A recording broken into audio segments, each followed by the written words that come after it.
നമസ്കാരം. കൊളസ്ട്രോൾ എന്ന വാക്ക് കേൾക്കുമ്പോൾ തന്നെ പലർക്കും ഭയമാണ്. രക്തപരിശോധന റിപ്പോർട്ടിൽ കൊളസ്ട്രോൾ കൂടിയെന്ന് കണ്ടാൽ പലരും ആശങ്കപ്പെടുന്നു. പക്ഷെ ഒരു കാര്യം അറിയാമോ? കൊളസ്ട്രോൾ നമ്മുടെ ശരീരത്തിന് അത്യാവശ്യമായ ഒരു ഘടകമാണ്. കൊളസ്ട്രോൾ ഇല്ലെങ്കിൽ ശരീരത്തിലെ പല പ്രധാന പ്രവർത്തനങ്ങളും നടക്കില്ല. അപ്പോൾ എന്തുകൊണ്ടാണ് ഡോക്ടർമാർ കൊളസ്ട്രോൾ നിയന്ത്രിക്കണമെന്ന് പറയുന്നത്? എന്താണ് നല്ല കൊളസ്ട്രോൾ? എന്താണ് ചീത്ത കൊളസ്ട്രോൾ? കൊളസ്ട്രോൾ കൂടുമ്പോൾ ശരീരത്തിൽ എന്ത് സംഭവിക്കും? ആയുർവേദം ഇതിനെ എങ്ങനെ കാണുന്നു? ഇന്നത്തെ വീഡിയോയിൽ ഇതെല്ലാം വളരെ ലളിതമായി മനസ്സിലാക്കും. എന്താണ് കൊളസ്ട്രോൾ? കൊളസ്ട്രോൾ ഒരു മെഴുകു പോലുള്ള കൊഴുപ്പ് പദാർത്ഥമാണ്. ഇത് പ്രധാനമായും കരളിലാണ് നിർമ്മിക്കപ്പെടുന്നത്.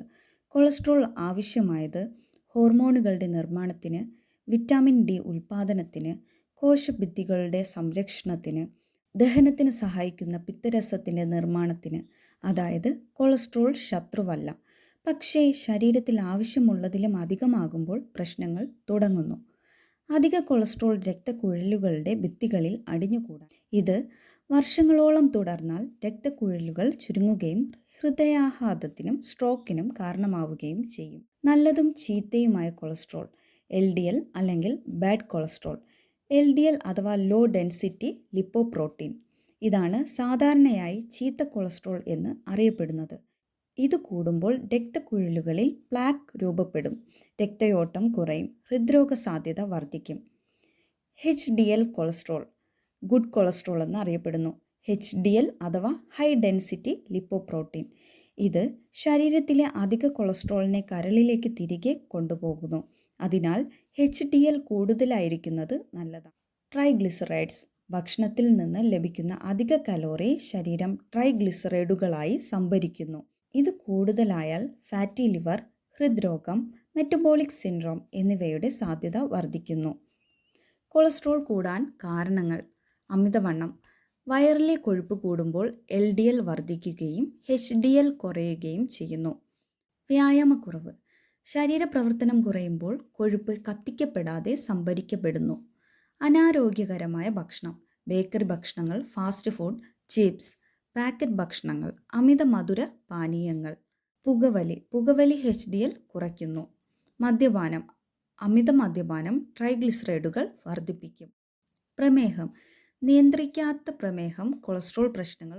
ചിലരിൽ ജനിതക കാരണങ്ങളാൽ ചെറുപ്പത്തിൽ തന്നെ കൊളസ്ട്രോൾ കൂടാം.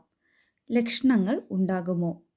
കൊളസ്ട്രോളിൻ്റെ ഏറ്റവും വലിയ അപകടം ഇതിന് പലപ്പോഴും ലക്ഷണങ്ങൾ ഉണ്ടാകില്ല എന്നതാണ്. വർഷങ്ങളോളം കൊളസ്ട്രോൾ കൂടിയിരിക്കാം, പക്ഷേ രോഗി അറിയാതെ പോകും. പലർക്കും ആദ്യ ലക്ഷണം നെഞ്ചുവേദന, ഹൃദയാഘാതം, സ്ട്രോക്ക് ആയിരിക്കാം. അതുകൊണ്ട് പതിവായി രക്തപരിശോധന നടത്തും. ആയുർവേദം എന്തു പറയുന്നു? ആയുർവേദത്തിൽ കൊളസ്ട്രോൾ എന്ന പദമില്ല. എന്നാൽ ഇത് മേധോധാതു വർധനം, കഫദോഷ അസന്തുലിതാവസ്ഥ, സ്രോതസ്സുകളുടെ തടസ്സം എന്ന നിലയിൽ വിശദീകരിക്കപ്പെടുന്നു. ആയുർവേദം പ്രധാനമായി ശ്രദ്ധിക്കുന്നത് ദഹനശക്തി മെച്ചപ്പെടുത്തുക, ആമ നീക്കം ചെയ്യുക, കഫ നിയന്ത്രിക്കുക, ശരിയായ ജീവിതശൈലി പിന്തുടരുക. കൊളസ്ട്രോൾ കുറയ്ക്കാൻ സഹായിക്കുന്ന ഭക്ഷണങ്ങൾ. വെളുത്തുള്ളി ഹൃദയാരോഗ്യത്തിന് സഹായകരമാണ്. ഉലുവ ഫൈബർ ധാരാളം ഉള്ളതിനാൽ കൊഴുപ്പ് ആഗിരണം കുറയ്ക്കാൻ സഹായിക്കും. നെല്ലിക്ക ആൻറ്റി ഓക്സിഡൻറ്റുകളുടെ മികച്ച ഉറവിടം. മഞ്ഞൾ കുർക്കുമിൻ ഉള്ളതിനാൽ ശരീരത്തിലെ വീക്കം കുറയ്ക്കാൻ സഹായിക്കുന്നു. ഓട്സ് ലയിക്കുന്ന ഫൈബർ LDL കുറയ്ക്കാൻ സഹായിക്കും. ബദാം, വാൾനട്ട് ഹൃദയാരോഗ്യത്തിന് നല്ല കൊഴുപ്പുകൾ.